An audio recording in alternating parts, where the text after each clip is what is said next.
The 41 First Alert Weather App Game of the Week is Stratford at Tattnall Square. It's a big game. It is a big game. The two Macon private schools are squaring off tonight for the 46th time, but the last time as GISA members. 41 NBC's Tucker Sargent is live at Tattnall Square Academy with tonight's Coach's Corner. Hey, Tucker.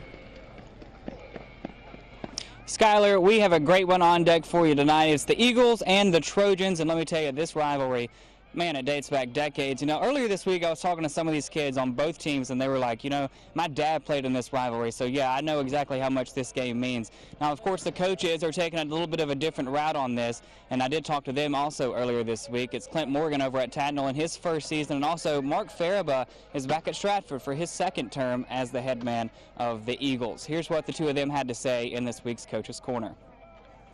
First-year Tattnall coach Clint Morgan is about to get his first taste of the rivalry between Stratford and Tattnall. His Trojans lost to the Eagles last year, but Tattnall hasn't lost two in a row to Stratford in more than a decade. Of course, Coach Morgan has other things on his mind. The fact of the matter is, this is the next game. This is the next game on our schedule. That's why it's big. It doesn't have anything to do with the rivalry. Morgan's counterpart has coached in this game before. Mark Farabah came back to Stratford this year after 4 years at Prince Avenue Christian.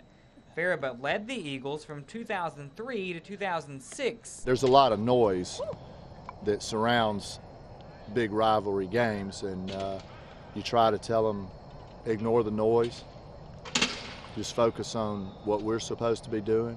What they've done so far is pretty impressive.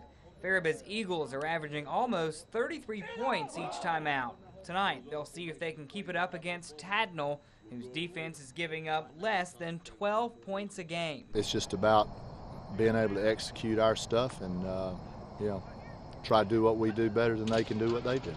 They're going to run that wing tee to perfection. You know, Coach Farabah's done a great job for so many years running that wing tee, and having Jamie Dickey back with him as his offensive coordinator just makes him that much more potent. And you know, I think that the two of them combined, understanding that offense as well as they do, and having guys that can run that offense like Mitchell and the Hefner kid out there at Split End, you know, they're great athletes, and they got good athletes on both sides of the football.